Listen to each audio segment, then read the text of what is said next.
Voici l'Ocean Viking. Le bateau est plus récent, plus robuste et plus rapide que l'Aquarius.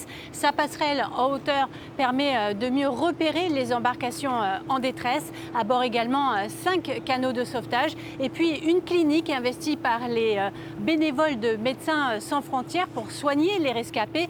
Plus de 30 000 personnes ont ainsi été sauvées en 3 ans par l'association SOS Méditerranée.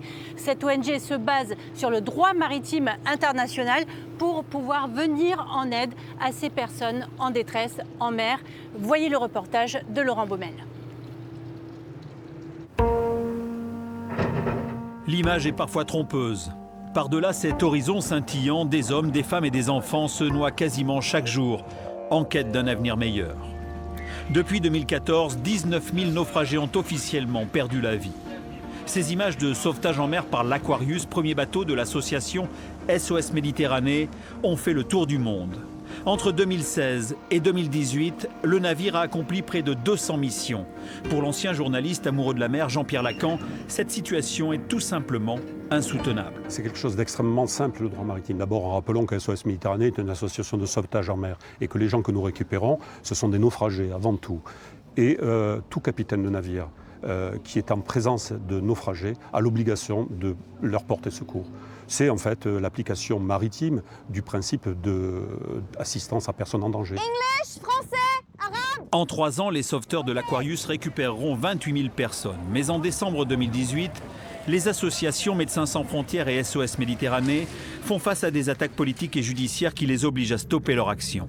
En août 2019, plus fortes que jamais, elles affrètent un nouveau navire encore plus performant, l'Ocean Viking. Reste une question de taille, où débarquer ces victimes. Depuis que l'Union européenne a confié à la Libye, un pays en guerre, la gestion de ses réfugiés, SOS Méditerranée se refuse à débarquer ces personnes dans les ports libyens. On ne peut pas débarquer des naufragés n'importe où. On doit les débarquer dans des ports où ils seront en sécurité. Et ils ne sont pas en sécurité en Libye. Tout le monde le sait. Donc nous sommes, à chaque fois que nous faisons un sauvetage, en situation de recherche d'un port sûr. Et ça prend du temps, ça prend trop de temps. C'est totalement inacceptable. C'est en contravention totale avec les principes du droit maritime, avec les conventions internationales. Nous sommes dans une situation aussi absurde que le serait une ambulance qui viendrait à faire un secours routier entre Béziers et Montpellier et qui se rendrait avec des blessés à bord vers l'hôpital de Montpellier. Et en cours de route, elle s'entendrait dire par l'hôpital de Montpellier qu'on ne peut pas les recevoir. L'hôpital de Béziers tient absolument le même discours. Non, ce n'est pas à Béziers qu'il faut les débarquer, c'est à Montpellier. Et du coup, l'ambulance se met à tourner dans un rond-point, sans arrêt, indéfiniment. En 2018, l'Union européenne, 511 millions d'individus, l'un des territoires les plus prospères de la planète, a accueilli selon l'ONU 144 000 migrants, moins de 0,03% de la population européenne.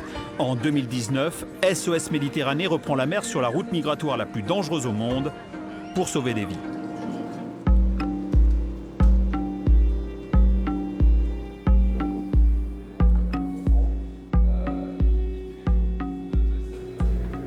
Je vous propose de retrouver maintenant le coordinateur des opérations à bord de l'Ocean Viking, Nicolas Romagnuc.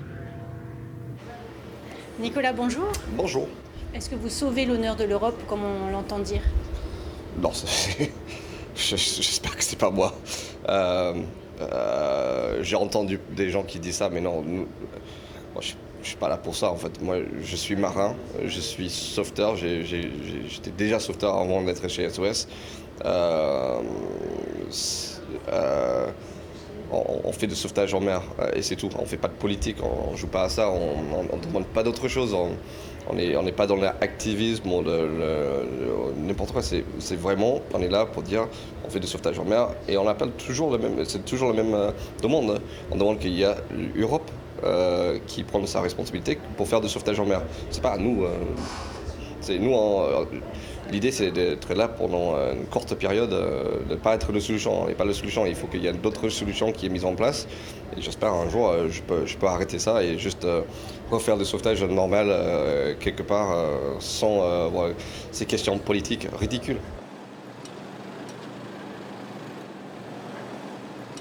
Je vous propose de retrouver tout de suite la cofondatrice de l'association SOS Méditerranée, également sa directrice générale. Bonjour Sophie Beau. Bonjour. Vous avez besoin de 14 000 € par jour pour faire fonctionner ce bateau. Est-ce que les finances de l'association vont bien? Est-ce que c'est toujours le bateau de la société civile européenne?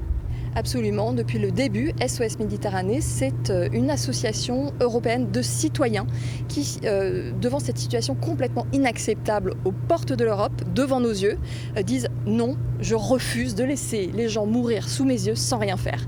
Alors nous sommes des marins, nous sommes des humanitaires. Nous avons démarré ces premières opérations avec l'Aquarius il y a un peu plus de 3 ans, grâce au soutien de la société civile européenne. Et c'est vraiment grâce à ces dons des citoyens européens, notamment français, que nous avons pu mener toutes ces opérations. C'était 11 000 € par jour pour l'Aquarius. On a réussi à mener ces opérations jusqu'à la fin de 2018.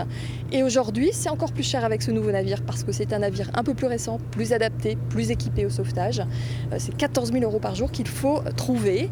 Et ce travail est mené par 500 bénévoles dans 17 antennes, dont une antenne très très active en Occitanie, plusieurs antennes d'ailleurs très actives en Occitanie, dans l'Hérault, à Perpignan, à Toulouse. Il y a vraiment 500 bénévoles à terre qui permettent à nos équipes en mer de mener ce travail. C'est vraiment une solidarité entre les gens de mer et les gens à terre pour pouvoir mener cette mission. Merci beaucoup Sophie Beau de nous avoir accueillis à bord de l'Ocean Viking.